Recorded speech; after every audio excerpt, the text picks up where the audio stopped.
Todas las decisiones en esta casa pasan por mí. Mientras vivas aquí, obedece. Gritó mi nuera Ángela, rasgando mis pasajes de avión frente a mis ojos. Los pedazos cayeron al suelo como confeti maldito. Eran mis pasajes para ver a Aurora, mi hija, después de 2 años sin abrazarla. Una semana después, Ángela entró en mi casa con su propia llave, sonriendo con esa seguridad de quien cree que ya ganó. Miró las paredes, los muebles, el espacio que ahora consideraba suyo. Pero cuando recorrió cada habitación solo encontró silencio, paredes desnudas y una nota pegada en la nevera. Una nota que le helaría la sangre. Déjame contarte cómo llegamos hasta ahí. Me llamo Antonia. Tengo 71 años y durante 50 años desperté en la misma cama, junto al mismo hombre, en la misma casa de ventanas altas y piso de madera que crujía en las mañanas frías. Mi esposo murió hace 7 meses. Un infarto silencioso mientras regaba las plantas del patio. Cayó entre los geranios rojos que él mismo había sembrado. Yo lo encontré con la manguera todavía en la mano y las rodillas hundidas en la tierra húmeda. Después del funeral la casa se volvió un mausoleo. Demasiado grande. Demasiado silenciosa. Yo cocinaba para 2 por costumbre y terminaba guardando la mitad en tuppers que se acumulaban en la nevera hasta pudrirse. Por las noches me quedaba dormida en el sofá con un álbum de fotos sobre el regazo, despertando a las 3 de la madrugada con el cuello adolorido y las mejillas mojadas sin recordar cuándo había empezado a llorar. Eduardo, mi hijo, apareció un sábado por la mañana. Traía a Ángela colgada de su brazo como siempre. Ella llevaba un vestido color crema y tacones tan altos que sonaban como martillazos contra mi piso de madera. Esa mujer nunca caminaba. Anunciaba su presencia. Mamá, te ves cansada, dijo Eduardo, besándome la frente. Olía a la misma colonia que usaba su padre. Casi me quiebro ahí mismo. Estamos preocupados por ti, agregó Ángela, mirando alrededor con esos ojos que todo lo juzgaban. Esta casa es demasiado para una persona sola. ¿Qué tal si nos quedamos unos días? Solo para ayudarte a organizarte. Unos días. Esa fue la promesa. Acepté porque soy madre. Porque cuando tu hijo te mira con preocupación genuina, cedes. Porque la soledad pesa tanto que hasta la compañía equivocada parece un regalo. La primera semana fue tolerable. Eduardo preparaba café por las mañanas. Ángela ordenaba cosas, movía muebles, decía que solo quería que yo descansara. Yo dejaba que lo hiciera porque pensé que era su forma de ayudar. Pero la segunda semana las cosas cambiaron. Antonia, estos manteles son horribles, dijo Ángela una tarde, sosteniendo el mantel de encaje que mi madre me regaló cuando me casé. Nadie usa esto ya. Voy a comprar unos nuevos. Pero ese mantel tiene valor sentimental, intenté explicar. Valor sentimental no hace que una casa se vea bien, respondió ella, y lo dobló con brusquedad metiéndolo en una bolsa de basura. Yo no dije nada. Tragué la rabia como había tragado tantas otras cosas en mi vida. Después fueron las cortinas. Luego los cuadros. Los jarrones. Las fotografías del pasillo. Todo lo que contaba la historia de mi vida con mi esposo desapareció poco a poco, reemplazado por cosas modernas, frías, sin alma. Cosas que Ángela elegía sin preguntarme. Es por tu bien, Antonia, decía Eduardo cuando yo intentaba protestar. Necesitas un cambio. Aferrarte al pasado no es sano. Un mes después de su llegada, Ángela puso reglas. Nada de cocinar después de las 8 de la noche porque el olor le molestaba. Nada de ver televisión en la sala después de las 10 porque ellos necesitaban silencio. Nada de invitar a Elías, mi vecino de toda la vida, porque Ángela decía que los viejos solo hablaban de enfermedades y deprimían el ambiente. Yo obedecía. Dios mío, ¿cómo obedecía? Me encerraba en mi cuarto temprano. Comía sobras frías para no ensuciar la cocina. Caminaba por mi propia casa como una intrusa, pisando suave para no molestar. Entonces Aurora llamó desde España.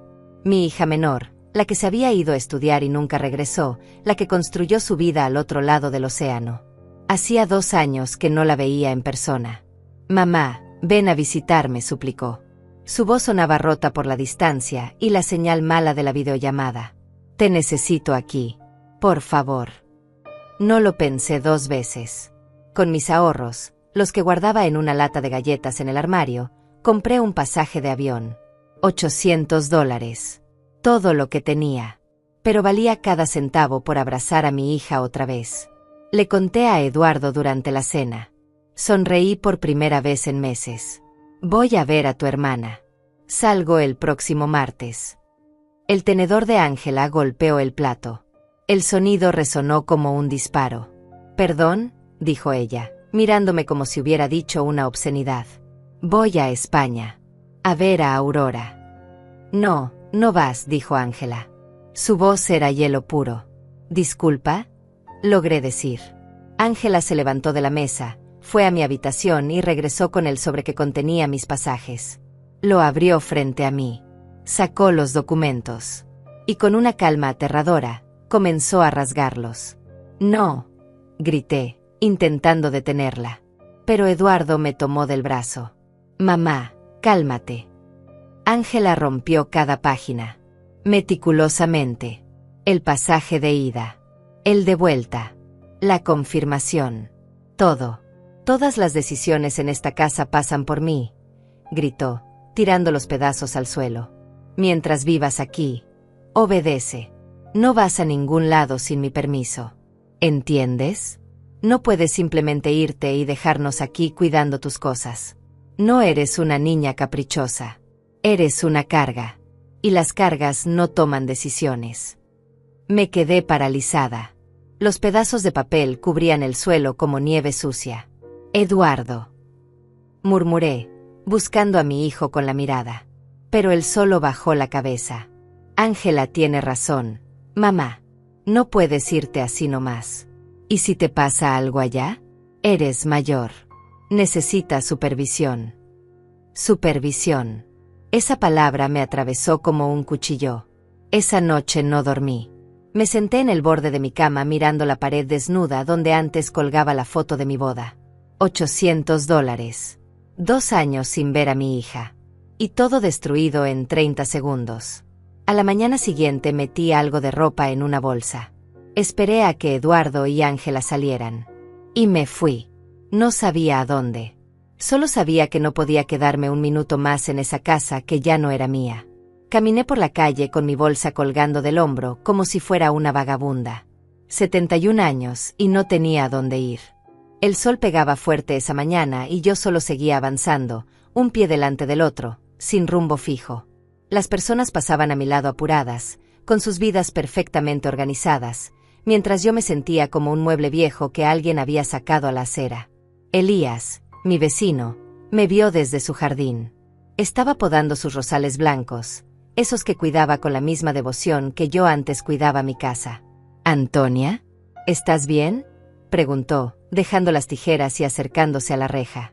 No pude responderle. Si abría la boca iba a derrumbarme ahí mismo. Solo negué con la cabeza y seguí caminando. Escuché que me llamaba, pero no me detuve. No podía permitir que nadie me viera así. No podía cargar a otros con mi humillación. Terminé en un motel a 6 cuadras de lo que antes llamaba mi hogar. El letrero decía habitaciones por día, $30. La pintura estaba descascarada y el estacionamiento tenía más baches que cemento. El hombre de la recepción ni siquiera levantó la vista cuando puse los billetes arrugados sobre el mostrador. «Habitación 12. Al fondo», dijo, entregándome una llave oxidada. La habitación olía a humedad y a cigarrillo viejo. La cama tenía una colcha color mostaza con manchas que preferí no identificar. El aire acondicionado hacía un ruido como si estuviera muriendo.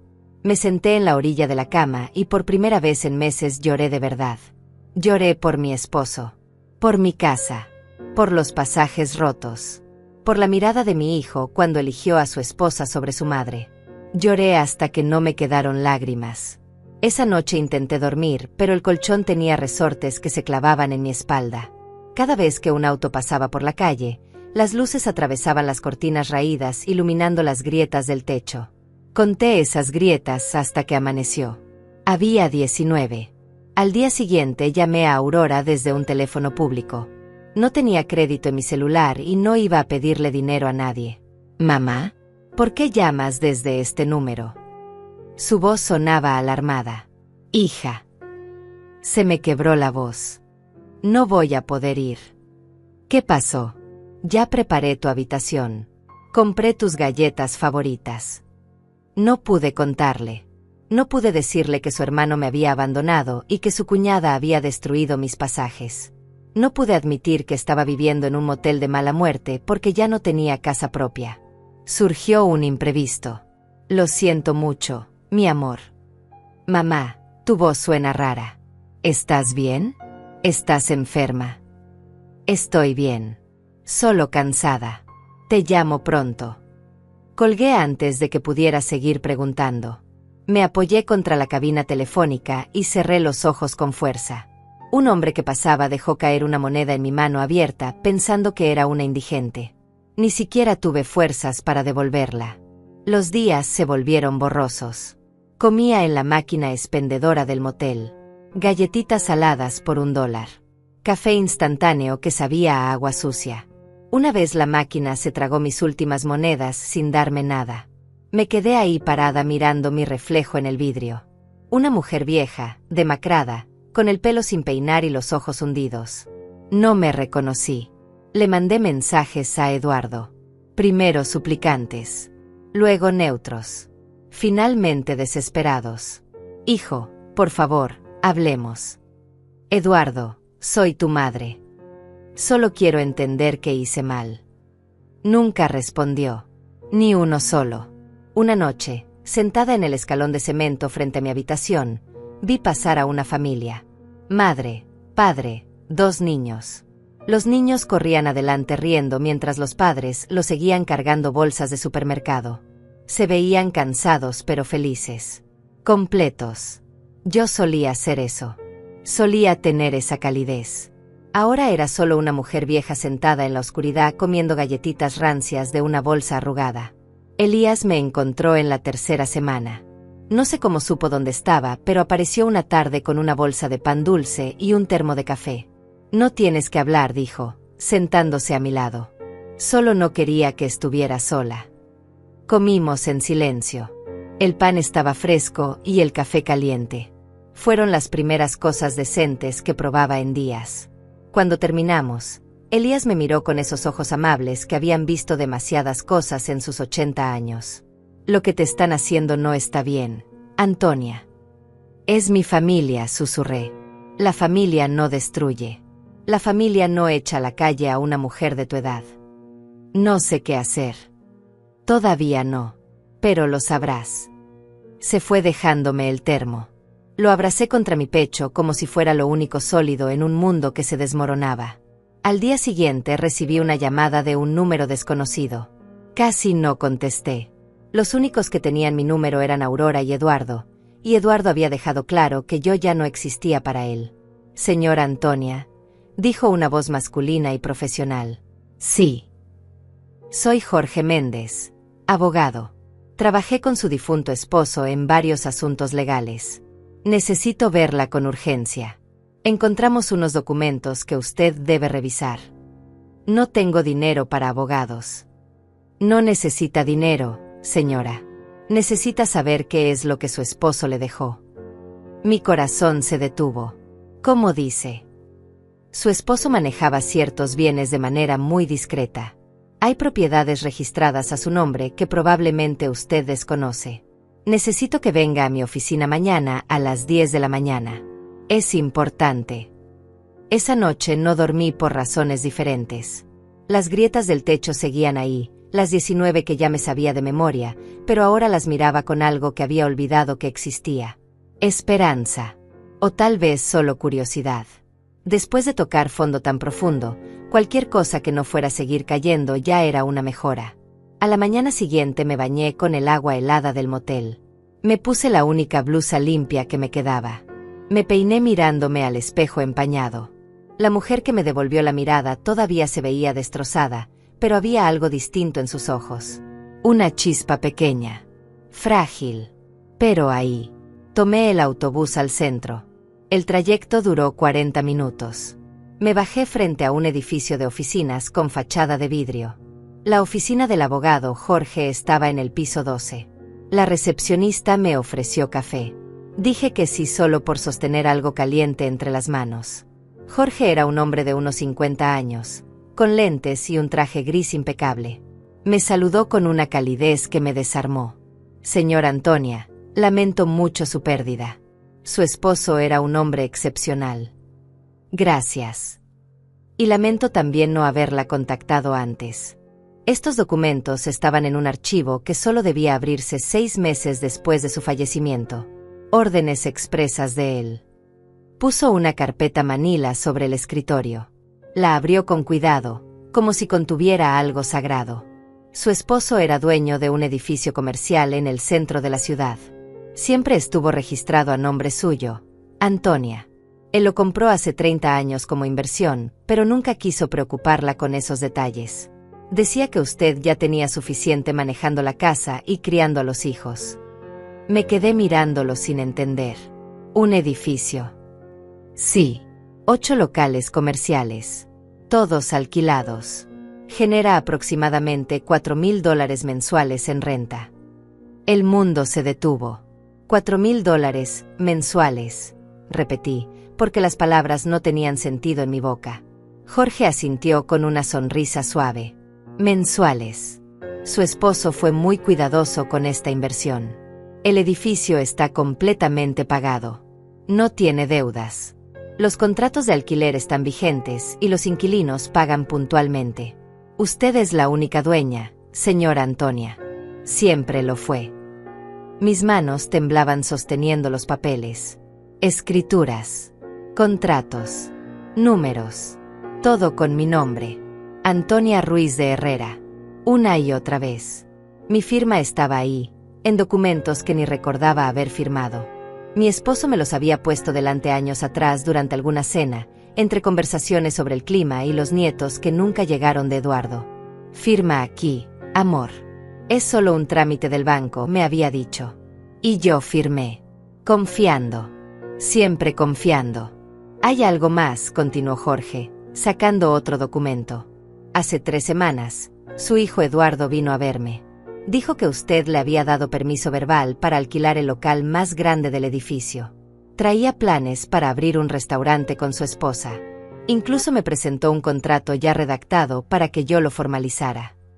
Sentí que el piso se movía bajo mis pies. Yo nunca le di permiso de nada. Lo imaginé. Por eso no procedí. Les dije que necesitaba su autorización por escrito. Eduardo insistió mucho. Su esposa también. Ángela, creo que se llama. Ella fue particularmente insistente. Dijo que usted estaba senil, que yo debía tramitar una tutela legal para Eduardo porque usted ya no podía manejar sus asuntos. La rabia que sentí en ese momento fue como lava subiendo por mi garganta. Senil. No se preocupe. Pedí evaluaciones médicas, pruebas de capacidad mental. Obviamente nunca las presentaron porque sabían que usted está perfectamente lúcida. Pero eso me hizo sospechar. Por eso la contacté directamente. Jorge se reclinó en su silla, juntando las manos sobre el escritorio. Señora Antonia, ese edificio vale aproximadamente $800,000 en el mercado actual. Con los ingresos mensuales que genera, usted tiene estabilidad económica de por vida. Su esposo se aseguró de eso. No necesita vivir en ningún motel. No necesita depender de nadie. $800,000. Ángela rompiendo mis pasajes. Eduardo bajando la cabeza. Necesita supervisión, mamá. Todo encajó como un rompecabezas macabro. Ellos sabían, susurré. Sabían del edificio. Es muy probable. Su esposo pudo haberlo mencionado antes de morir. O tal vez encontraron documentos en la casa. Por eso se quedaron. Por eso Ángela redecoraba, movía cosas, revisaba cada rincón. No estaba ayudándome a superar el duelo. Estaba tomando posesión, preparando el terreno, esperando que yo muriera o que me declararan incapaz para quedarse con todo. ¿Qué debo hacer?, pregunté, aunque por primera vez en meses mi voz no sonaba quebrada. Sonaba firme. Primero, tome control oficial de sus propiedades. Yo me encargo de los trámites. Segundo, le sugiero que piense muy bien qué quiere hacer con su situación familiar. Legalmente, esa casa sigue siendo suya. Ellos no tienen derecho a estar ahí sin su consentencia. Y tercero. Jorge me miró con algo que parecía respeto. Protéjase, señora Antonia. Gente que hace lo que ellos hicieron no se detendrá fácilmente. Salí de esa oficina con la carpeta manila abrazada contra mi pecho. El sol de la tarde me cegó por un momento. Me quedé parada en la acera, respirando hondo, sintiendo como algo dentro de mí se reacomodaba. Como huesos rotos que finalmente se colocaban en su lugar. No volví al motel de inmediato. Caminé por el centro hasta encontrar el edificio. Mi edificio. Era una construcción de 3 pisos con fachada color arena y ventanales grandes. Los locales de la planta baja estaban ocupados. Una cafetería, una librería, una tienda de ropa, una peluquería. Todos con clientes. Todos funcionando. Todos pagándome renta sin que yo lo supiera. Me quedé ahí parada en la vereda de enfrente, mirándolo como si fuera un espejismo. Una mujer salió de la librería con una bolsa llena de libros. Un hombre entró a la cafetería. La vida seguía su curso dentro de esas paredes que ahora sabía que me pertenecían. Disculpe, dije, entrando a la cafetería. El lugar olía a café recién hecho y pan tostado. Una chica joven con delantal me sonrió desde la barra. ¿Qué va a ordenar?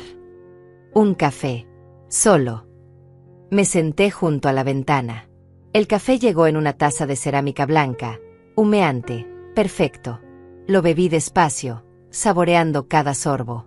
Desde ahí podía ver la entrada del edificio. Las personas que entraban y salían.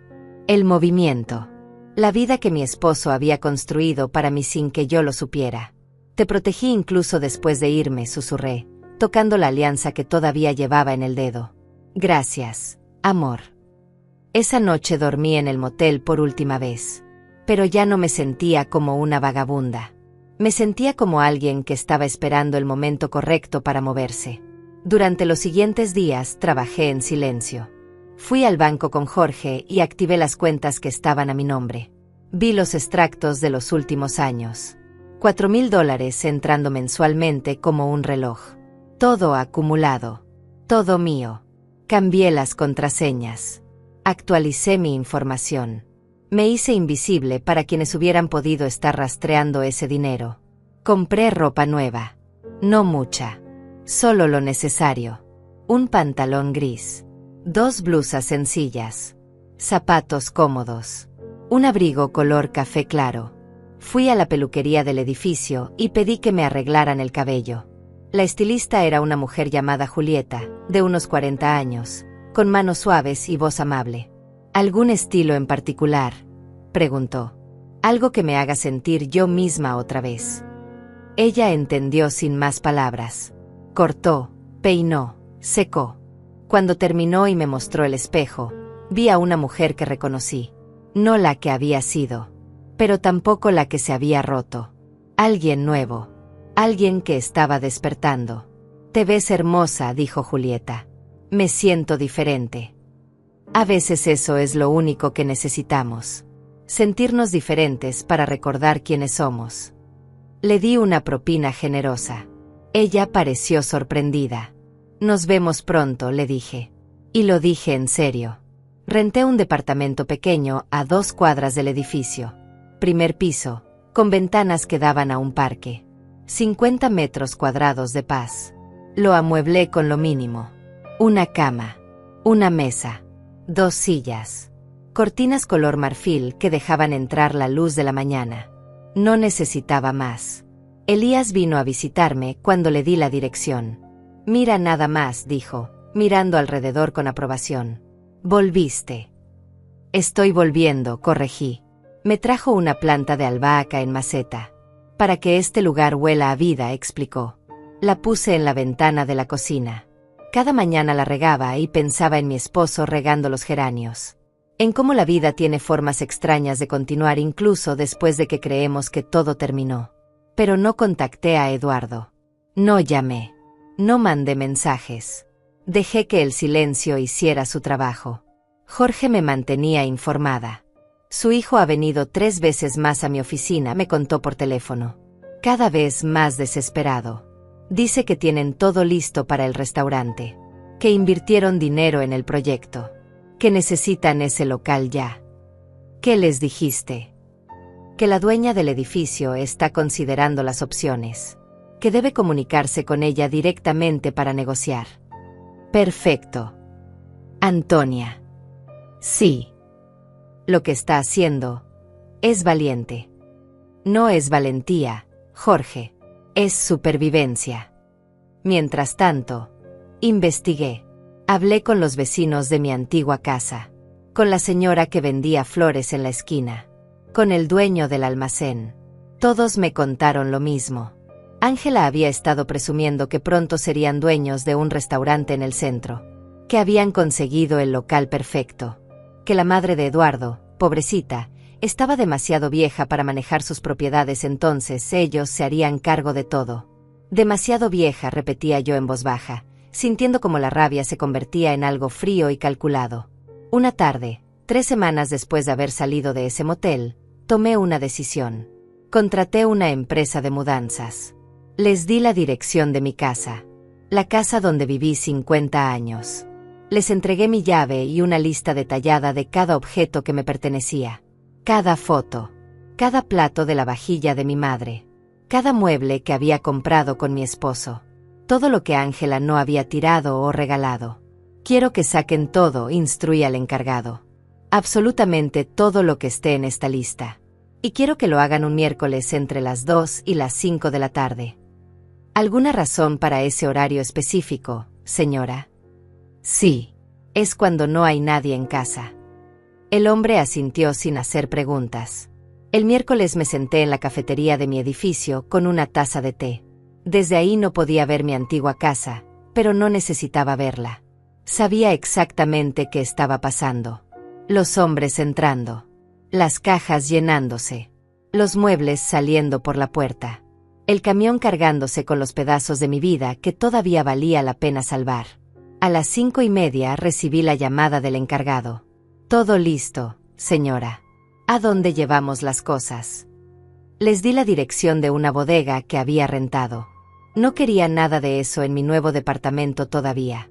Necesitaba tiempo para decidir qué conservar y qué dejar ir. Pero antes de que colgaran, agregué: dejen una nota en la nevera. ¿Qué debe decir, señora? Le dicté las palabras que había escrito y reescrito en mi mente durante días. Palabras que pesaban como piedras. Palabras que cerraban una puerta y abrían otra. Cuando colgué, me quedé mirando por la ventana de la cafetería. El sol empezaba a ponerse tiñendo todo de naranja y rosa. Era hermoso. Por primera vez en meses, el mundo me parecía hermoso otra vez. La nota decía: esta casa ya no es mía. Y ese edificio tampoco es tuyo. Corta. Directa. Como un cuchillo bien afilado. No firmé. No hacía falta. Eduardo sabría exactamente quién la había escrito. Y Ángela también. Me imaginé la escena una y otra vez en los días siguientes. Ellos llegando a casa cansados después de pasar el día buscando proveedores para su restaurante inexistente. Ángela quitándose los tacones en la entrada mientras Eduardo revisaba el correo. Caminando hacia la sala y deteniéndose en seco. El silencio golpeándolos como una pared. Las paredes desnudas donde antes colgaban cuadros. Los espacios vacíos donde estaban los muebles. El eco de sus propios pasos en el piso de madera. Ángela corriendo de habitación en habitación, sus gritos rebotando en las paredes vacías. Eduardo paralizado, tratando de entender qué había pasado. Y luego, finalmente, la cocina. La nevera abierta. La nota pegada con un imán. Esta casa ya no es mía. Y ese edificio tampoco es tuyo. Elías me contó después lo que los vecinos escucharon esa noche. Fue como si hubiera explotado una bomba, me dijo, sentado en mi pequeña sala nueva, bebiendo el té que le había preparado. La señora del almacén dice que los gritos de Ángela se escuchaban desde la esquina. Que maldecía, que tiraba cosas. Que Eduardo trataba de calmarla, pero ella estaba fuera de control. ¿Y él? Tu hijo salió de la casa como a las 10 de la noche. Se sentó en el escalón de la entrada con la cabeza entre las manos. Se quedó ahí hasta pasada la medianoche. Solo. Sentado. La señora de las flores dice que parecía un hombre perdido. Sentí una punzada en el pecho. Porque a pesar de todo, Seguía siendo mi hijo. El niño que había cargado en brazos. El joven que se graduó y me hizo llorar de orgullo. El hombre que alguna vez me llamaba cada domingo solo para preguntarme cómo estaba. Pero esa punzada no fue suficiente para hacerme retroceder. ¿Intentaron contactarte?, preguntó Elías. Cientos de llamadas. Mensajes. Todos sin responder. Vas a hablar con ellos. Cuando sea el momento. Y el momento no era todavía. Porque mientras Eduardo y Ángela se desmoronaban en esa casa vacía, yo estaba construyendo algo nuevo. Algo que ellos nunca esperarían. Contraté a una diseñadora para remodelar el local más grande del edificio. El mismo que Eduardo y Ángela habían planeado convertir en su restaurante. Era un espacio hermoso en la esquina, con ventanales altos y luz natural que entraba a raudales. ¿Qué tipo de negocio quiere poner?, preguntó la diseñadora, una mujer joven llamada Julieta que había venido recomendada por Jorge. No es un negocio, respondí. Es otra cosa. Le expliqué mi visión. Ella escuchó atenta, tomando notas, asintiendo, y cuando terminé, me miró con los ojos brillantes. Eso es hermoso, señora Antonia. Realmente hermoso. Las obras comenzaron una semana después. Cada día yo pasaba por ahí para supervisar. Veía cómo las paredes se pintaban de color crema suave, cómo instalaban pisos de madera clara, cómo colocaban estanterías y sillones cómodos, cómo ese espacio vacío se transformaba en algo con propósito. Mientras tanto, los mensajes de Eduardo seguían llegando. Mamá, por favor, necesitamos hablar. No entiendo qué pasó. ¿Dónde estás? Ángela está desesperada. Perdimos el depósito del restaurante. Todo está mal. Por favor, contéstame. Soy tu hijo. Borré cada uno sin leer más allá de las primeras líneas. Jorge me mantuvo informada sobre sus movimientos legales. Eduardo contrató un abogado, me dijo durante una de nuestras reuniones. Quieren impugnar su capacidad mental. Argumentan que usted actuó bajo coerción o confusión al vaciar la casa. Pueden hacer eso. Pueden intentarlo. Pero no tienen base. Usted actuó completamente dentro de sus derechos. Esa casa es suya. Podía sacar sus pertenencias cuando quisiera. Y respecto al edificio, nunca les dio ninguna autorización por escrito. No tienen nada. ¿Y si insisten? Jorge sonrió. No era una sonrisa amable. Era la sonrisa de alguien que sabía exactamente cómo ganar. Entonces los demandamos por intento de fraude e intentar obtener control de sus bienes mediante engaño. Tengo documentado cada vez que vinieron a mi oficina exigiendo ese contrato. Cada palabra que Ángela dijo sobre su supuesta incapacidad mental. Si quieren jugar, jugamos. Pero le advierto que no van a ganar. Déjalos intentar, dije, y mi voz sonó más dura de lo que pretendía. Un mes después de haber dejado la casa, recibí una visita inesperada. Estaba en mi departamento leyendo cuando tocaron la puerta.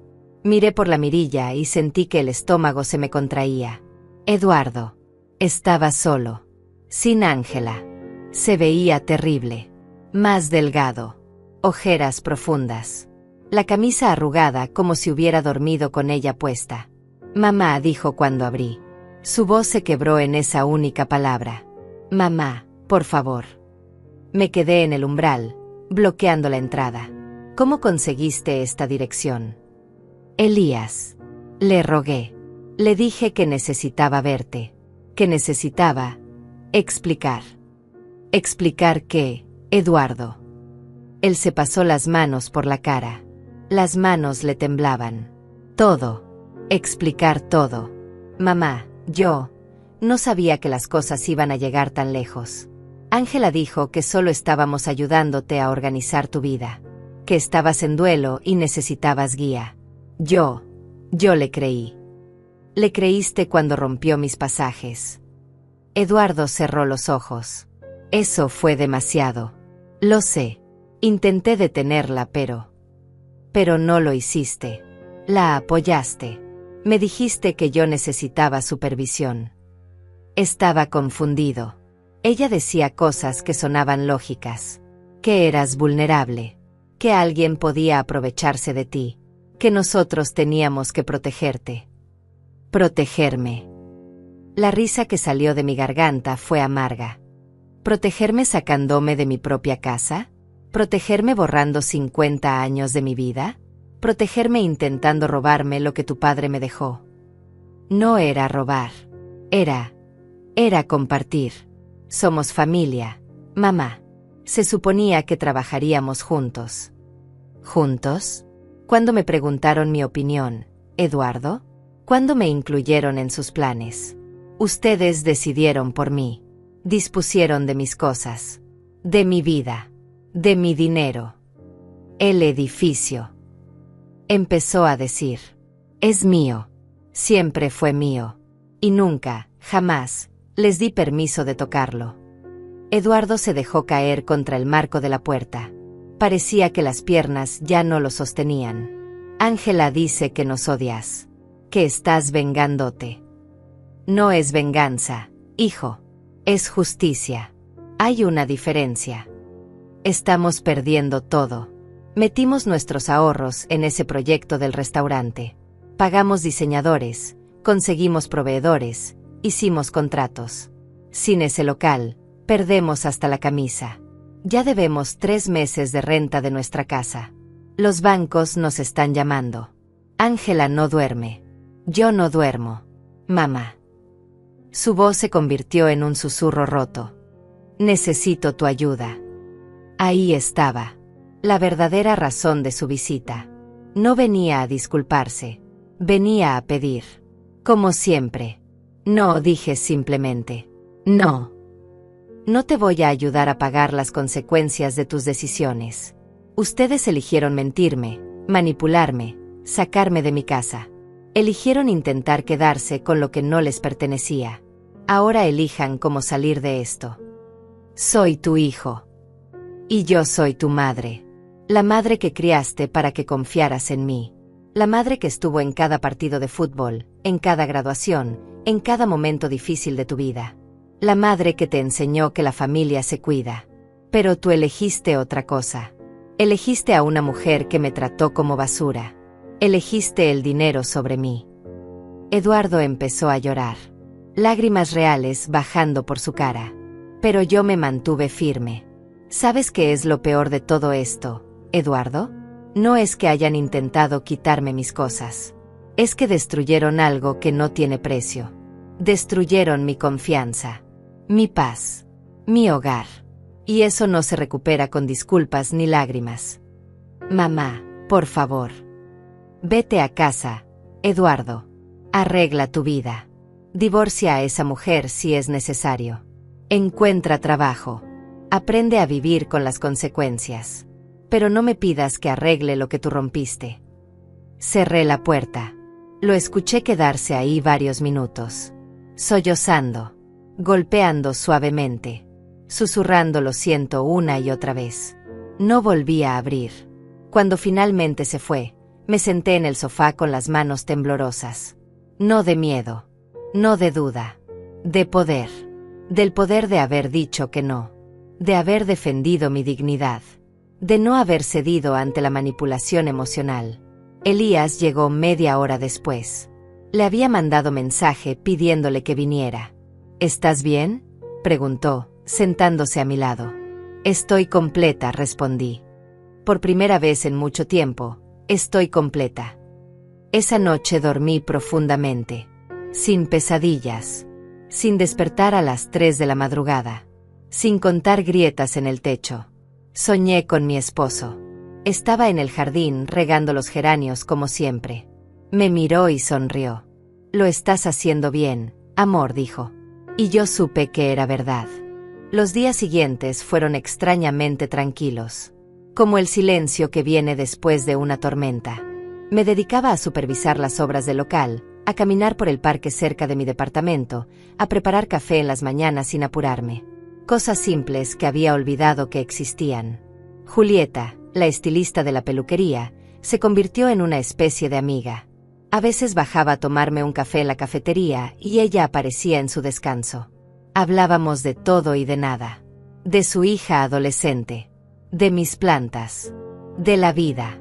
Se te ve diferente, me dijo una tarde. Desde que llegaste aquí, como si hubieras encontrado algo que habías perdido. Me encontré a mí misma, respondí. Y era la verdad más simple y más profunda que había dicho en meses. Pero la calma no dura para siempre, especialmente cuando hay gente desesperada. Una noche, cerca de las 11, alguien tocó mi puerta con violencia. Golpes fuertes, insistentes. Me asomé por la mirilla y sentí que el aire se me escapaba de los pulmones. Ángela. Estaba sola. El cabello despeinado. El maquillaje corrido. Un vestido color salmón arrugado que probablemente había usado todo el día. Se veía como una versión rota de la mujer que había destruido mis pasajes con tanta seguridad. Antonia. Sé que estás ahí, gritó, golpeando de nuevo. Abre esta maldita puerta. No abrí. Saqué mi teléfono y llamé a Elías. Ángela está aquí, susurré. En mi puerta. Está golpeando. Llama a la policía, dijo él inmediatamente. Espera. Quiero escuchar qué tiene que decir. Antonia. Confía en mí. Colgué y me quedé cerca de la puerta, escuchando. No puedes hacer esto, gritaba Ángela. No puedes destruir nuestras vidas solo porque te sentiste ofendida. Somos familia. Eduardo es tu hijo. ¿Qué clase de madre castiga a su propio hijo de esta manera? Abrí la puerta de golpe. Ella dio un paso atrás, sorprendida. ¿Qué clase de nuera echa a su suegra de su propia casa? Respondí, mi voz fría como el hielo. ¿Qué clase de mujer rompe los pasajes de una madre que solo quería ver a su hija? ¿Qué clase de persona manipula a su esposo para robarle a su madre viuda? Ángela apretó los puños. Sus ojos echaban chispas. No estábamos robando. Ese edificio iba a beneficiar a toda la familia. Íbamos a hacer algo grande. Algo que generara dinero para todos. Para todos. Menos para mí, que nunca fui consultada. Porque tú estabas hundida en tu duelo. Alguien tenía que tomar las riendas.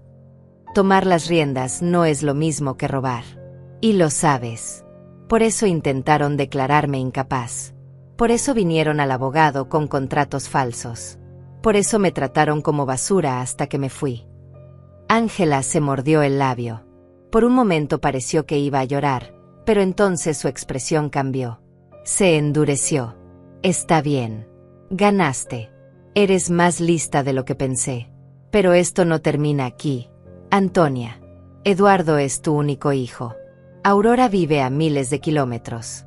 Cuando seas realmente vieja, cuando necesites a alguien, vas a venir arrastrándote de vuelta. Y yo voy a estar ahí para recordarte este momento. Si algún día necesito ayuda, respondí lentamente, preferiría morirme sola antes que pedirte un vaso de agua. Ángela soltó una risa amarga. Eres una vieja rencorosa y cruel. Soy una mujer que aprendió a defenderse. Hay una diferencia. Eduardo te extraña. Llora por ti todas las noches. Entonces que aprenda a vivir con sus decisiones. Igual que yo aprendí a vivir con las consecuencias de confiar demasiado. Ángela dio un paso hacia mí. Su voz bajó hasta convertirse en un susurro venenoso. Ese edificio debería ser nuestro. Lo merecemos más que tú. ¿Merecen? No trabajaron ni un día por él. Mi esposo sí. Durante 30 años pagó cada cuota. Cuidó cada detalle. Lo hizo por mí. No por ustedes. Por mí. Vieja egoísta. Sal de mi edificio, Ángela. Ahora. Tu edificio. Ella miró alrededor como si recién se diera cuenta. Espera. ¿Vives aquí? En tu propio edificio. Sal. Antes de que llame a seguridad. Ángela retrocedió lentamente, su cara transformándose con comprensión y rabia. Nos estás espiando. Vives aquí para vigilarnos. Para regodearte en nuestra miseria. Vivo aquí porque es mío y porque puedo. Tu miseria no tiene nada que ver conmigo. La crearon ustedes solos. Ángela escupió a mis pies. Literalmente. Luego se dio vuelta y caminó hacia el ascensor. Antes de entrar se giró una última vez. Esto no termina aquí, Antonia. Esto apenas empieza. Las puertas del ascensor se cerraron. Yo cerré mi puerta y me quedé apoyada contra ella, el corazón latiendo con fuerza. No de miedo, de adrenalina, de haber enfrentado al monstruo y seguir en pie. Llamé a Jorge a primera hora de la mañana siguiente. Necesito que documentes esto. Ángela vino a mi departamento anoche. Hubo amenazas. Testigos. No directos. Pero los vecinos probablemente escucharon. Gritaba bastante. Voy a iniciar una orden de restricción preventiva. Si vuelve a acercarse, la arrestarán. Gracias, Jorge. Antonia, ten cuidado. Gente así, cuando está acorralada, se vuelve impredecible. Tenía razón. 3 días después, Elías me llamó alarmado. Antonia, necesitas venir a tu antigua casa. Ahora. ¿Qué pasó? Mejor ven. Ya llamé a la policía. El trayecto en taxi fue eterno. Cuando llegué, había una patrulla afuera y varios vecinos mirando desde sus puertas. La señora de las flores me vio y negó con la cabeza tristemente. Entré a la casa. O lo que quedaba de ella. Habían destrozado todo. Las paredes estaban rayadas con pintura negra. Palabras horribles. Vieja maldita. Ojalá te mueras. Bruja. Los pocos marcos que quedaban estaban rotos. Los vidrios de las ventanas tenían grietas. Habían orinado en el piso de madera. El olor era nauseabundo. Un policía se acercó a mí. ¿Es usted la propietaria? Asentí, incapaz de hablar. ¿Tiene idea de quién pudo hacer esto? Mi nuera, Ángela Rojas de Herrera, y posiblemente mi hijo Eduardo Herrera. Tiene pruebas. Tengo motivo. Y contexto. Mucho contexto. Les conté todo. No los detalles familiares íntimos, pero sí lo suficiente. El oficial tomó notas. Otro tomó fotografías de todo el desastre. Vamos a investigar, prometió el policía. Mientras tanto, le sugiero que refuerce la seguridad de sus propiedades. Cuando se fueron, Elías me puso una mano en el hombro. Lo siento mucho, Antonia. Miré las paredes rayadas, las ventanas rotas, el piso arruinado. No lo sientas, dije, y mi voz era extrañamente calmada. Esto es solo una casa. Ya no significa nada para mí.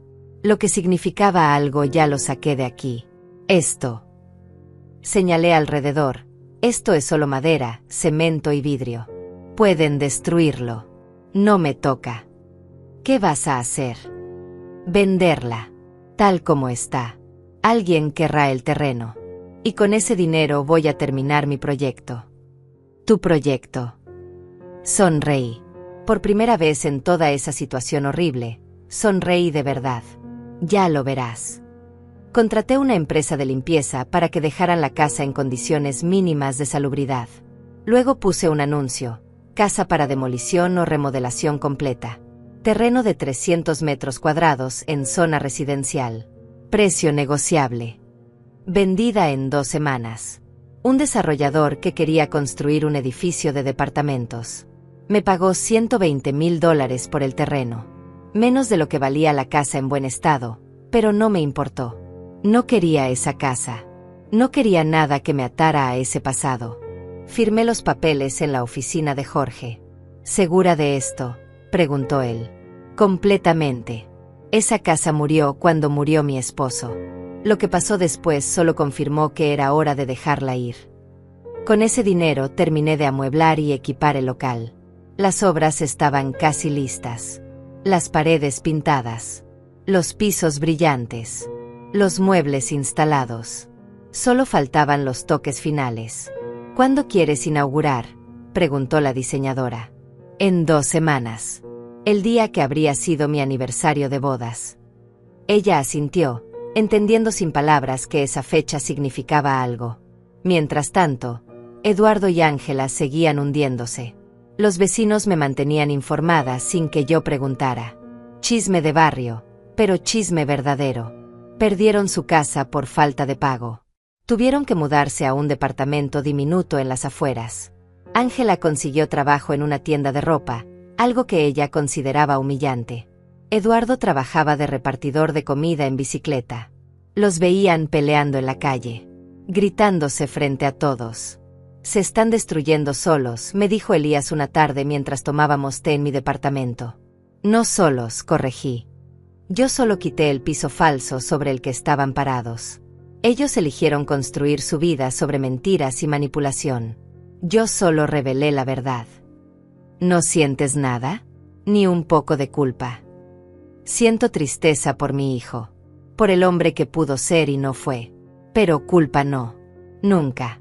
La culpa es para quien hizo algo malo. Y lo único que hice fue protegerme. Eres más fuerte de lo que pensé. No soy fuerte, Elías. Solo estoy cansada de ser débil. La inauguración estaba programada para un sábado. Había mandado hacer invitaciones sencillas en papel color marfil.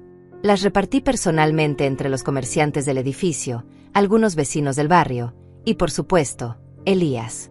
También envié una a Jorge, mi abogado, quien se había convertido en algo más que un simple profesional. Era un aliado, un amigo. No invité a Eduardo, ni a Ángela, pero sabía que se iban a enterar.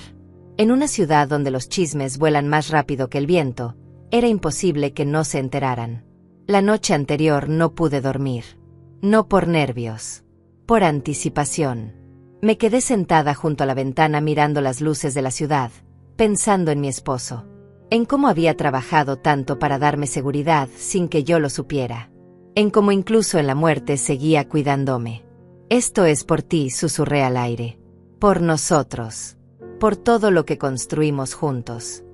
El sábado amaneció con un cielo despejado. Me vestí con cuidado. Un vestido sencillo color gris perla. Zapatos cómodos. El collar de perlas que mi esposo me regaló en nuestro 20º aniversario. Me maquillé ligeramente. Me peiné el cabello que ahora llevaba más corto, más práctico, más yo. Cuando me miré al espejo vi a una mujer de 71 años que había sobrevivido al infierno y salido del otro lado transformada. No perfecta, no sin cicatrices, pero de pie, firme, completa. Bajé al local a las 9 de la mañana. La diseñadora ya estaba ahí con su equipo haciendo los últimos ajustes. Habían colgado un letrero grande sobre la entrada. Letras doradas sobre fondo blanco. Centro de Apoyo y Dignidad para Mujeres Mayores, Fundación Rosa Herrera. Rosa. El nombre de mi madre. La mujer que me enseñó que ser suave no significa ser débil.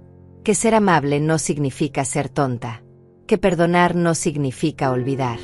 Está perfecto, dije, sintiendo que se me llenaban los ojos de lágrimas.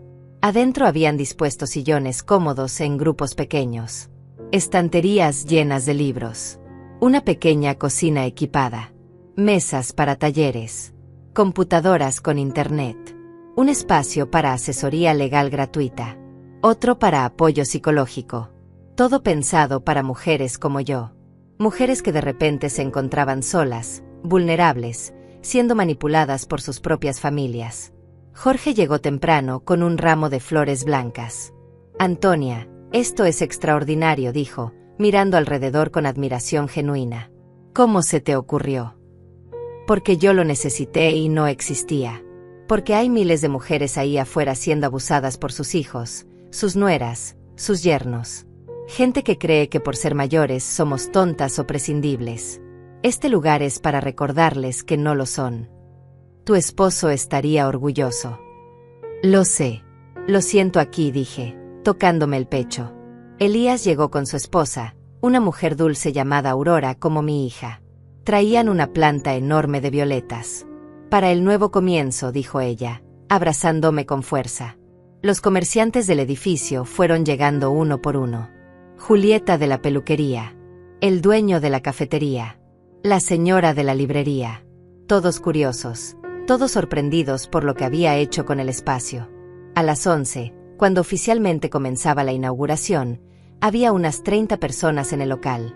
No muchas, pero las suficientes. Las correctas. Me paré frente a todos con un micrófono pequeño en la mano. Las piernas me temblaban, pero la voz salió firme. Buenos días a todos. Gracias por venir. Hace 7 meses perdí a mi esposo.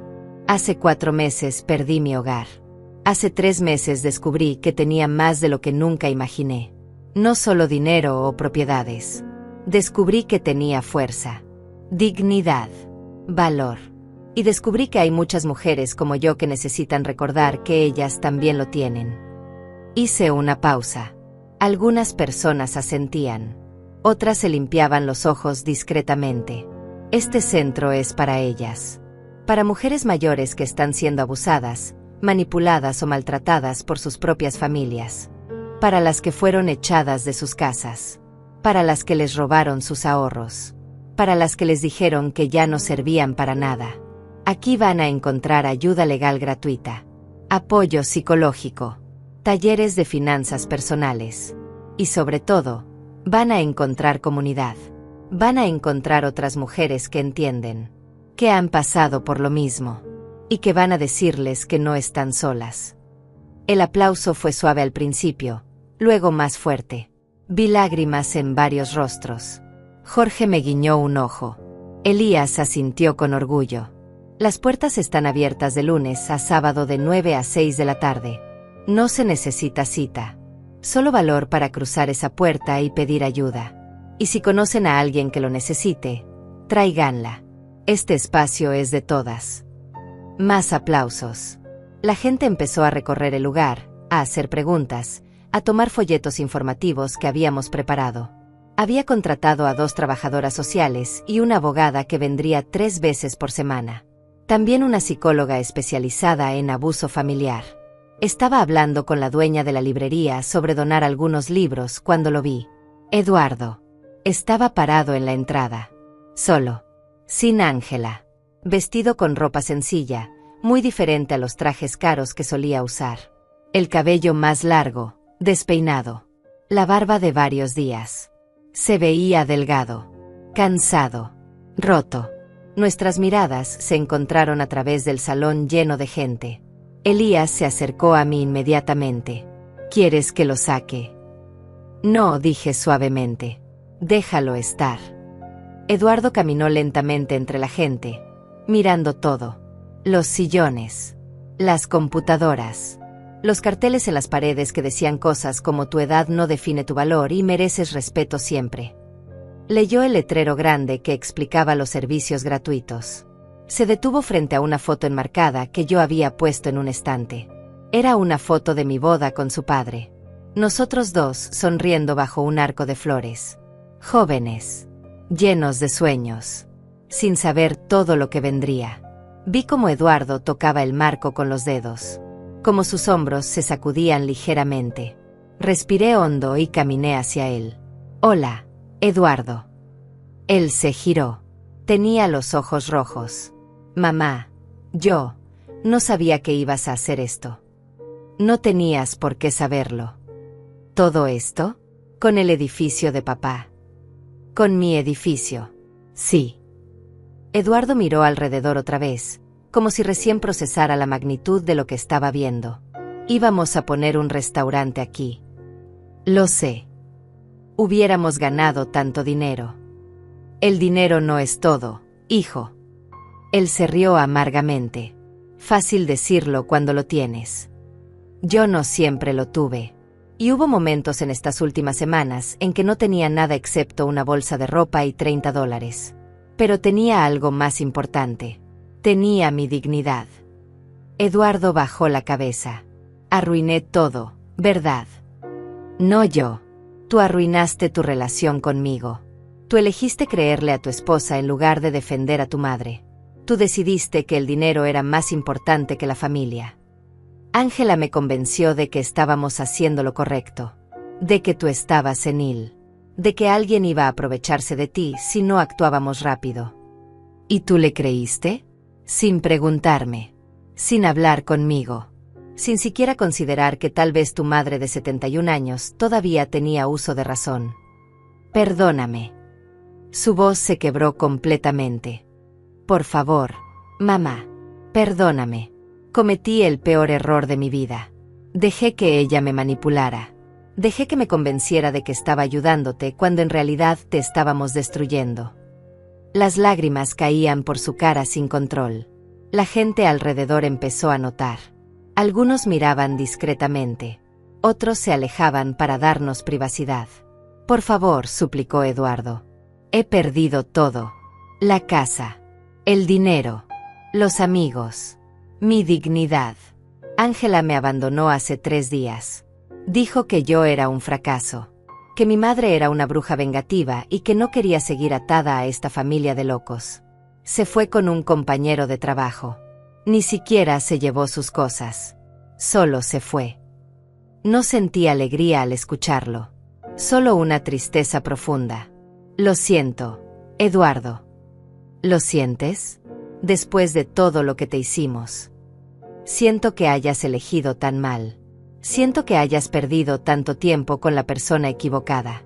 Siento que haya tenido que llegar a esto para que te dieras cuenta. Eduardo cayó de rodillas. Literalmente. Ahí en medio del local, frente a todos, se arrodilló y empezó a sollozar. No tengo nada, mamá. Nada. Trabajo repartiendo comida en bicicleta. Vivo en un cuarto que alquilo con otros 2 tipos. Como fideos todos los días. No duermo pensando en lo que te hice. En los pasajes que dejé que rompiera. En cómo te echamos. En cómo te traté. Por favor, no te pido que me des dinero. No te pido que me ayudes económicamente. Solo dime que algún día podrás perdonarme. Solo dime que no me has borrado completamente de tu vida. La gente estaba completamente en silencio mirando la escena. Jorge se acercó discretamente, pero yo levanté una mano deteniéndolo. Me arrodillé también, ignorando cómo mis rodillas protestaban. Quedé a la altura de Eduardo. Le levanté la cara con ambas manos, obligándolo a mirarme. Eduardo, eres mi hijo. Siempre vas a ser mi hijo. Pero el perdón no borra las consecuencias. No puedo darte lo que perdiste. No puedo regresar el tiempo. No puedo hacer que todo vuelva a ser como antes porque antes ya no existe. Lo sé. Pero puedo decirte esto, cuando toques fondo de verdad, cuando estés listo para reconstruirte como persona, cuando aprendas a valorar lo que importa y no solo lo que cuesta, voy a estar aquí. No para salvarte, sino para acompañarte mientras te salvas a ti mismo. Me estás dando otra oportunidad. Te estoy dando espacio para que crezcas, para que aprendas, para que te conviertas en el hombre que tu padre habría querido que fueras. Eduardo me abrazó con una fuerza desesperada. Lloró en mi hombro como cuando era niño y se caía de la bicicleta. Yo lo sostuve, pero no lloré con él. Ya había llorado suficiente. Después de unos minutos, ayudé a Eduardo a levantarse. La gente había vuelto discretamente a sus conversaciones, dándonos el espacio que necesitábamos. Elías me trajo un vaso de agua. Se lo di a Eduardo, que bebió con manos temblorosas. Gracias, murmuró. Quédate si quieres. Mira lo que hice. Entiende por qué lo hice. Eduardo asintió y se quedó en una esquina, observando. Vi cómo miraba a las mujeres que empezaban a llegar atraídas por la inauguración. Mujeres mayores. Algunas solas. Otras en grupos pequeños. Todas con historias escritas en sus rostros cansados. Una señora de unos 65 años se acercó tímidamente a la mesa de información. La trabajadora social le habló con dulzura. La mujer empezó a llorar mientras contaba su historia. Su hijo la había dejado en un asilo sin visitarla nunca. Le habían quitado su pensión. No tenía con quién hablar. Vi cómo Eduardo observaba esa escena. Cómo su expresión cambiaba de vergüenza a comprensión. Finalmente entendía. No era solo mi historia. Era la historia de miles. La inauguración duró hasta las 3 de la tarde. Vinieron más de 50 mujeres. Algunas solo curiosas. Otras buscando ayuda desesperadamente. Tomamos datos de las que necesitaban asesoría legal. Agendamos sesiones con la psicóloga. Repartimos información sobre derechos, sobre recursos, sobre cómo identificar el abuso familiar. Julieta, la estilista, se ofreció a dar cortes de cabello gratuitos una vez al mes.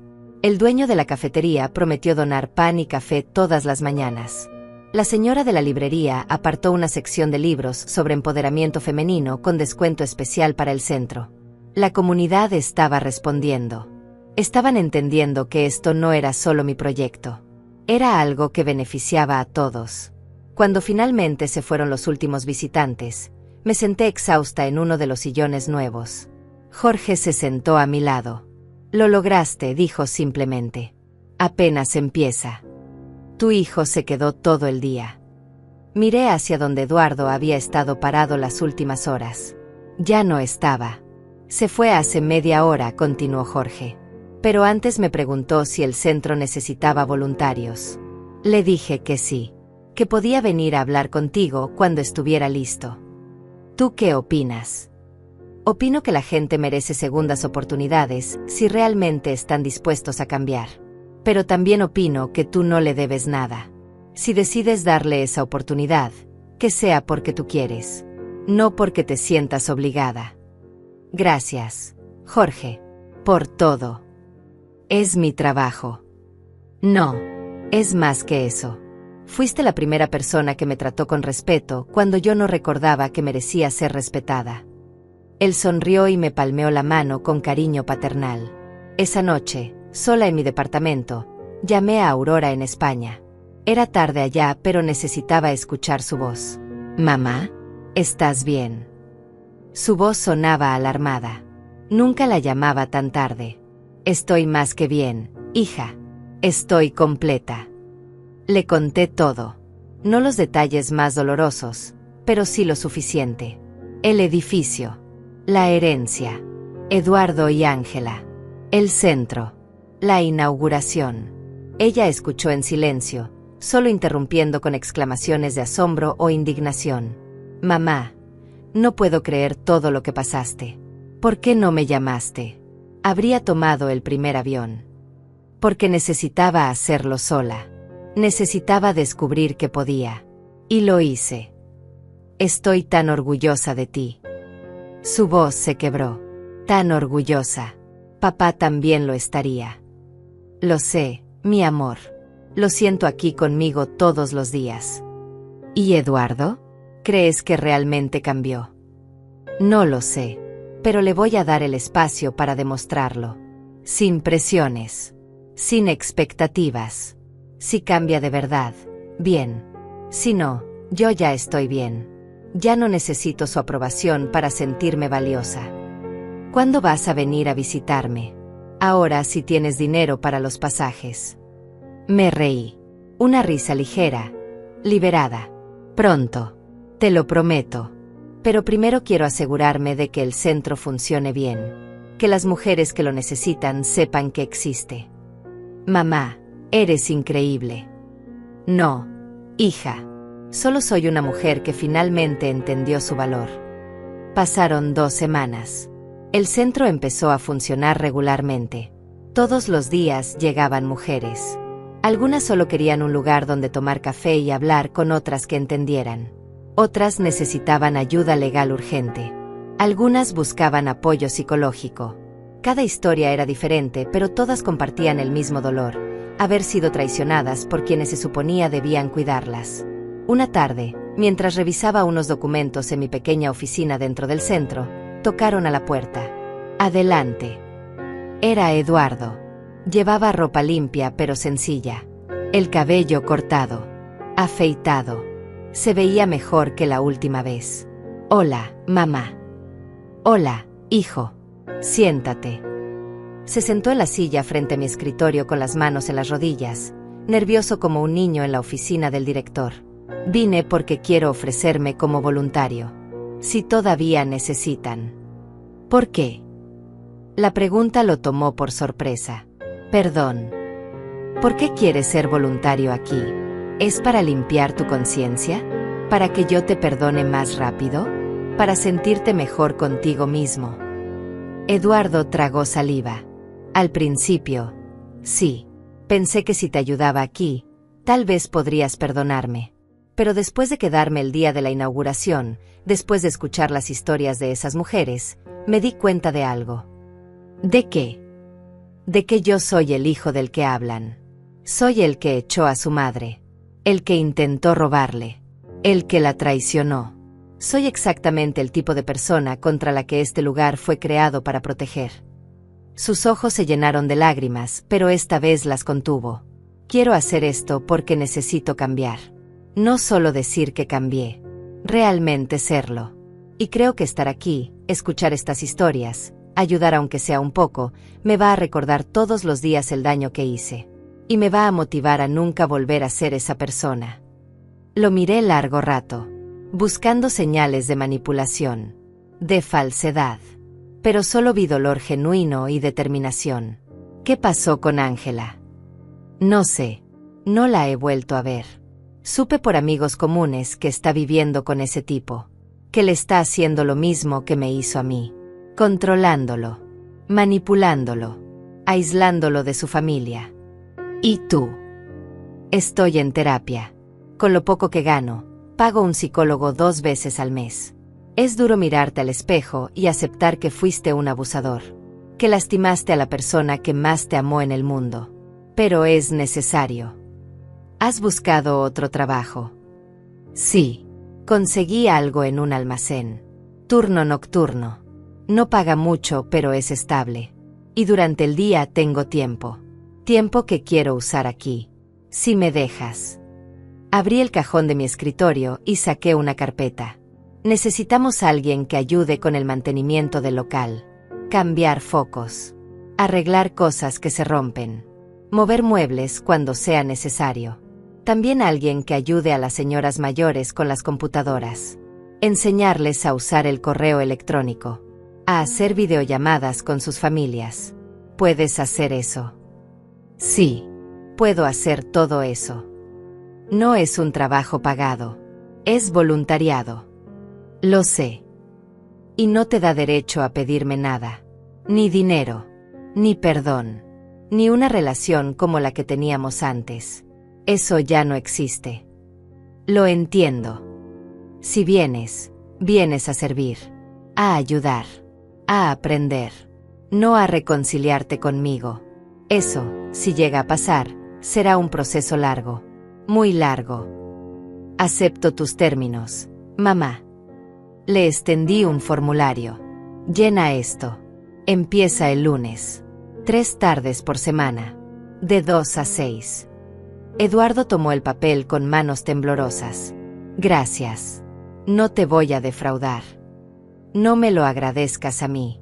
Agradécele a todas las mujeres que van a venir aquí y que te van a enseñar, sin saberlo, lo que significa la dignidad. Él asintió y se fue. Cuando cerró la puerta, Elías entró. Había estado esperando afuera. ¿Escuchaste? Todo. ¿Crees que estoy siendo tonta? Creo que estás siendo madre. Pero una madre sabia. Una que pone límites. Una que no se deja manipular por las lágrimas. Estás haciendo lo correcto, Antonia. Esa noche dormí profundamente por primera vez en meses. El lunes Eduardo llegó puntual. 2 de la tarde en punto. Llevaba ropa cómoda para trabajar y una mochila con herramientas básicas. Las trabajadoras sociales lo miraron con curiosidad, pero no dijeron nada. Yo les había explicado la situación brevemente. Ellas entendieron. ¿Por dónde empiezo?, preguntó Eduardo, parándose frente a mí con una humildad que nunca le había visto. La puerta del baño no cierra bien. Y hay una silla con una pata floja. Después, la señora Morales necesita ayuda para configurar su correo electrónico. Entendido. Lo vi trabajar desde mi oficina. Cómo arreglaba la puerta con paciencia. Cómo revisaba cada tornillo de la silla hasta encontrar el problema. Cómo se sentaba junto a la señora Morales, una mujer de 75 años con manos artríticas, y le explicaba paso a paso cómo crear una cuenta de correo. Más despacio, hijo, decía ella. A mi edad todo es más lento. No hay problema, señora. Vamos a su ritmo. La señora Morales me miró y sonrió. ¡Qué muchacho más paciente! ¿Es tu hijo? Sí, respondí simplemente. ¿Qué suerte tienes? No respondí, porque la suerte no tenía nada que ver con lo que estábamos viviendo. Esto era consecuencia. Redención. Trabajo duro. Pero no suerte. Durante las siguientes semanas Eduardo se presentaba religiosamente. 3 tardes por semana. Siempre puntual. Siempre dispuesto. Ayudaba a las señoras con las computadoras. Cargaba bolsas pesadas. Instaló repisas nuevas. Pintó una pared que se había manchado con humedad. Nunca se quejaba. Nunca pedía nada a cambio. Y lo más importante, escuchaba. Una tarde lo encontré sentado con un grupo de mujeres que compartían sus historias. Una de ellas, Beatriz, contaba cómo su hija la había dejado en un asilo y se había quedado con su casa. Yo crié a esa niña sola, decía entre lágrimas. Su padre nos abandonó cuando tenía 2 años. Trabajé en 3 empleos para darle educación. Para que tuviera lo que yo nunca tuve. Y ahora ni siquiera contesta mis llamadas. Eduardo escuchaba con la cabeza baja. Vi cómo se limpiaba los ojos discretamente. Cuando las mujeres se fueron, se acercó a mi oficina. Mamá, ¿puedo hablar contigo un momento? Claro. Se sentó pesadamente en la silla. No sabía que había tanta gente pasando por esto. Pensé que nuestro caso era único, que era solo un malentendido familiar. Pero hay miles de hijos haciendo lo que yo hice. Por eso existe este lugar. Escuchar a la señora Beatriz fue como escucharme a mí mismo. Las mismas excusas. Lo hice por su bien. Ella no puede cuidarse sola. Alguien tiene que tomar las decisiones. Pero en realidad solo queríamos sus cosas. Su dinero. Su casa. Al menos ahora lo reconoces. ¿Eso me hace mejor persona? ¿O solo me hace alguien que es consciente de lo horrible que fue? Te hace alguien que está empezando a cambiar. El primer paso es ver la verdad. El segundo es vivir diferente. Eduardo asintió lentamente. Cada vez que ayudo a alguna de estas señoras, pienso en lo que te hice, en cómo te sentiste, y me duele tanto que a veces no puedo respirar. Bien, dije firmemente. Que duela. Ese dolor es lo que va a evitar que vuelvas a hacerlo. Pasó un mes más. El centro se había convertido en un punto de encuentro importante en el barrio. Las mujeres venían no solo por ayuda legal o psicológica, sino por comunidad, por sentirse vistas, escuchadas, valoradas. Organizamos talleres de finanzas personales, clases de computación, grupos de lectura, tardes de tejido, cada actividad diseñada para recordarles que seguían siendo capaces, valiosas, importantes. Una tarde, mientras cerrábamos el centro, Jorge llegó con noticias. Antonia, tengo algo que debes saber. ¿Qué pasó? Ángela presentó una denuncia contra ti. Dice que la difamaste, que arruinaste su matrimonio intencionalmente y que le causaste daño psicológico. Me quedé helada. Puede hacer eso. Puede intentarlo. Pero no tiene ninguna base. Yo tengo documentado todo. Cada amenaza que hizo. Cada intento de manipulación. La orden de restricción. El vandalismo en tu casa. Si llega a juicio, ella va a perder. Y probablemente enfrente cargos criminales. ¿Qué recomiendas? Ignorarla. Su abogado ya contactó al mío. Sabe que no tiene caso. Esto es un último intento desesperado de conseguir dinero. Probablemente espera que le ofrezcas un acuerdo. No le voy a dar ni un centavo. Eso imaginé. Solo quería mantenerte informada. Esa noche, sin embargo, no pude dormir. No por miedo a Ángela, sino porque me di cuenta de algo. Ella nunca iba a parar. Gente así no para. Siguen y siguen hasta destruir todo a su alrededor. A la mañana siguiente llamé a Jorge. Quiero hacer algo. ¿Qué cosa? Quiero demandarla yo. Por el vandalismo. Por las amenazas. Por intento de fraude. Quiero que quede registrado legalmente lo que hizo. No por venganza, sino para proteger a la siguiente persona que se cruce en su camino. Jorge estuvo en silencio un momento. ¿Estás segura? Va a ser un proceso largo, doloroso. Va a salir todo a la luz. Los medios pueden involucrarse. Estoy segura. Si mi historia puede ayudar a que alguien más identifique este tipo de abuso a tiempo, vale la pena. Entonces procedemos. La demanda se presentó 2 semanas después. Y Jorge tenía razón. Los medios se enteraron. Un periódico local publicó un artículo: mujer de 71 años demanda a exnuera por abuso de anciano y fraude. El teléfono del centro empezó a sonar sin parar. Mujeres queriendo contar sus historias. Reporteros pidiendo entrevistas. Abogados ofreciendo ayuda pro bono. El caso había tocado un nervio colectivo. Acepté dar una entrevista. Solo una. A un programa de noticias serio. La periodista era una mujer profesional de unos 40 años. Me hizo preguntas difíciles pero justas. ¿Por qué decidió hacer pública su historia? Porque el abuso a personas mayores está normalizado. La gente cree que porque somos viejos, nuestros hijos tienen derecho a tomar decisiones por nosotros, a quitarnos nuestras cosas, a echarnos de nuestras casas. Y no es así. Seguimos siendo personas con derechos, con dignidad, con valor. Algunos dirían que usted está siendo vengativa con su hijo.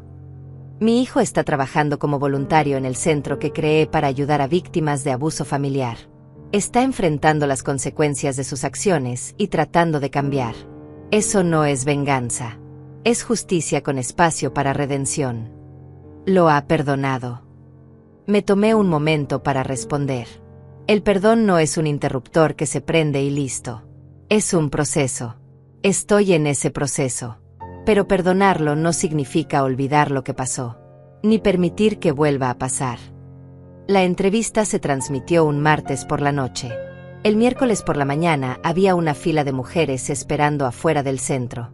Todas querían ayuda. Todas tenían historias similares. Tuvimos que contratar más personal, más psicólogos, más abogados. El edificio pequeño de repente se sentía insuficiente. Necesitas más espacio, dijo Jorge una tarde, viendo la sala llena. Lo sé, pero no quiero mudarme. Este edificio significa algo. ¿Y si expandimos? El local de al lado está por quedar libre. Podrías rentarlo y conectar ambos espacios. ¿Cuánto cuesta? Aproximadamente $1,200 mensuales. Hice números en mi cabeza. Con los ingresos del edificio podía pagarlo. Y todavía me quedaría suficiente para vivir cómodamente. Hazlo. Un mes después teníamos el doble de espacio. Más salas privadas para consultas. Un salón grande para talleres. Una pequeña biblioteca. Una cocina más grande donde las mujeres podían preparar comidas comunitarias. El centro se había convertido en algo más grande de lo que imaginé. Y con cada mujer que cruzaba esa puerta, con cada historia que se contaba, con cada lágrima que se secaba y cada sonrisa que reaparecía, yo sabía que todo lo que había pasado había valido la pena. Eduardo seguía viniendo. Callado. Trabajador. Humilde. Las mujeres del centro empezaron a conocerlo. Algunas al principio lo miraban con desconfianza cuando se enteraban de que era mi hijo.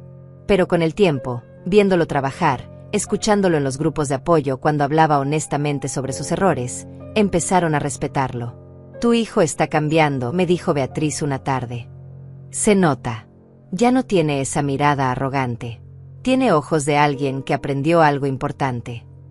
Espero que sí, respondí. Espero que realmente haya aprendido. Porque el perdón completo todavía estaba lejos. Pero por primera vez en mucho tiempo, parecía posible. 6 meses después de la inauguración del centro, llegó la fecha del juicio contra Ángela. Ella había intentado desestimar el caso 3 veces. Todas fallidas. Ahora no tenía más opción que enfrentarlo. La mañana del juicio me vestí con cuidado. Un traje color gris oscuro. Zapatos cómodos pero elegantes. El collar de perlas. Me recogí el cabello en un moño simple. Cuando me miré al espejo vi a una mujer que ya no temía a nada ni a nadie. Jorge me esperaba en la entrada del juzgado. Lista. Más que nunca. Eduardo también estaba ahí. Me había preguntado días antes si podía acompañarme. Le dije que sí. Necesitaba ver esto. Necesitaba enfrentar lo que había ayudado a crear. La sala estaba llena. Periodistas. Trabajadoras sociales del centro. Algunas de las mujeres que habían encontrado ayuda ahí. Elías y su esposa. Julieta de la peluquería. Toda una comunidad que se había formado alrededor de esta historia. Ángela entró con su abogado. Se veía diferente. Más delgada. El cabello teñido de un tono extraño. Ropa barata que trataba de verse cara. Cuando nuestras miradas se cruzaron, vi odio puro en sus ojos. El juicio duró 3 días. Jorge presentó evidencia tras evidencia. Fotografías del vandalismo en mi casa. Grabaciones de las amenazas. Testimonios de vecinos. Documentos que probaban el intento de fraude con el edificio. Mensajes de texto donde Ángela admitía sus planes. El abogado de Ángela intentó pintarme como una anciana vengativa que exageraba todo. Pero cada vez que lo intentaba, Jorge presentaba más pruebas. Más documentos. Más testimonios. Yo tuve que subir al estrado. Contar mi historia frente a todos. Fue doloroso. Humillante tener que exponer así mi vida. Pero necesario. ¿Por qué cree que su nuera hizo esto?, preguntó el fiscal. Porque vio en mí una víctima fácil. Una viuda mayor, en duelo, vulnerable. Pensó que podía manipularme y quedarse con todo lo que mi esposo y yo construimos durante 50 años. Y casi lo logra. Si no hubiera sido por un abogado honesto que me contactó, yo todavía estaría viviendo en un motel pensando que no valía nada. ¿Qué le gustaría que resultara de este juicio? Que quede claro que abusar de personas mayores tiene consecuencias. Que la edad no nos quita nuestros derechos. Y que mujeres como yo tenemos valor, dignidad y merecemos respeto. El último día, Ángela subió al estrado. Su abogado trató de hacerla ver como una víctima también. Una mujer que solo quería ayudar a su suegra y fue malinterpretada. Pero cuando Jorge la interrogó, todo se desmoronó. Es verdad que destruyó los pasajes de avión de la señora Antonia. Fue un momento de frustración. ¿Sí o no? Sí, pero... Es verdad que intentó conseguir control legal del edificio sin el consentimiento de la dueña. Pensé que ella quería que nosotros... Ella le dio permiso por escrito. Silencio. Le dio permiso verbal. No directamente, pero... Entonces intentó tomar control de una propiedad que no le pertenecía. Es correcto. Ángela apretó los dientes. Esa vieja no merecía ese edificio. Ni siquiera sabía que existía. El juez golpeó el mazo. Guarde silencio o la sacaré de la sala. Pero el daño estaba hecho. Ángela había mostrado su verdadera cara. La sentencia llegó 2 días después. Culpable de vandalismo, amenazas, intento de fraude y abuso de anciano. 6 meses de cárcel, 2 años de libertad condicional y una orden de restricción permanente. También tenía que pagar $30,000 en daños y costas legales. Cuando el juez leyó la sentencia, Ángela gritó. Maldijo. Tuvo que ser sacada de la sala por los guardias. Pero a mí ya no me afectaban sus gritos. Eran solo ruido. Ruido de alguien que finalmente estaba enfrentando las consecuencias de sus actos. Afuera del juzgado, los periodistas me rodearon. Esta vez no huí. Hablé con claridad. Esta sentencia no es solo para mí. Es para todas las personas mayores que están siendo abusadas por sus familias. Es un mensaje. Ustedes importan. Sus derechos importan. Y hay justicia disponible si tienen el valor de buscarla. Las mujeres del centro que habían venido aplaudieron. Algunas lloraban. Beatriz me abrazó con fuerza. Gracias por pelear por todas nosotras, susurró. Eduardo se mantuvo atrás durante todo el tiempo. Cuando la multitud se dispersó, se acercó lentamente. Mamá, yo debí haber testificado. Debí haber contado mi parte. No era necesario. Esto no se trataba de ti. Pero yo fui parte del problema. Yo te hice daño también. Y tú estás haciendo algo al respecto. Cada día que apareces en el centro, cada mujer a la que ayudas, esa es tu forma de testificar. Eduardo asintió, con los ojos brillantes. Algún día podrás perdonarme completamente. Lo miré largo rato. Mi hijo. El niño que había cargado en brazos. El hombre que me había traicionado. El ser humano que estaba tratando de cambiar. Te perdono, dije finalmente. Te perdono por ser humano, por equivocarte, por dejarte manipular. Pero nuestra relación nunca será lo que fue. Eso murió. Lo que estamos construyendo ahora es algo nuevo. Algo basado en respeto, límites y honestidad. ¿Puedes vivir con eso? Puedo. Es más de lo que merezco. No se trata de merecer, Eduardo. Se trata de elegir quién quiere ser cada día. Un mes después, recibí una llamada de Aurora. Mamá, ya compré tu pasaje. Vienes a visitarme el próximo mes. Y no acepto un no como respuesta. Me reí. Está bien, hija. Ya es hora. El centro va a estar bien sin ti. El centro tiene personal maravilloso. Y Eduardo se ofreció a estar ahí todos los días mientras no estoy. Va a estar bien. 2 semanas antes de mi viaje, organizamos una celebración en el centro. 1 año desde la inauguración. Habíamos ayudado a más de 300 mujeres. Conseguido vivienda para 50. Asesoría legal para 200. Apoyo psicológico para casi todas. El centro se había expandido a 2 locales más. Teníamos lista de espera. Durante la celebración, una mujer joven se acercó a mí. Tendría unos 35 años. Señora Antonia, usted no me conoce, pero vine a darle las gracias. ¿Por qué, hija? Mi abuela vino aquí hace 3 meses. Mi tío la había echado de su casa y se había quedado con todo. Ella estaba destrozada, perdida. Pensaba que ya no valía nada. Pero aquí encontró ayuda. Recuperó su dinero. Recuperó su dignidad. Y ahora vive conmigo. Está feliz otra vez. Eso es gracias a usted. Se me llenaron los ojos de lágrimas. No es gracias a mí. Es gracias a ella. Por tener el valor de pedir ayuda. Pero usted creó este lugar. Usted hizo posible que lugares así existieran. Esa noche, en mi departamento, me senté junto a la ventana con una taza de té. Miré las luces de la ciudad. Pensé en todo lo que había pasado en 1 año. El dolor, la traición, la caída y la reconstrucción. Toqué mi alianza de matrimonio. Lo logramos, amor, susurré. Tu regalo siguió cuidándome incluso después de que te fuiste. Y con él construí algo hermoso. Algo que va a ayudar a otras mujeres mucho después de que yo ya no esté. El día que viajé a España, Eduardo me llevó al aeropuerto. Cargó mi maleta. Me acompañó hasta la puerta de embarque. Mamá, te voy a extrañar. Son solo 2 semanas. Lo sé, pero después de todo lo que pasó, cada momento contigo se siente precioso. Lo abracé. Un abrazo real. No forzado. No tenso. Un abrazo de madre e hijo que están sanando. Cuida el centro. Y cuídate tú. Lo haré. Te lo prometo.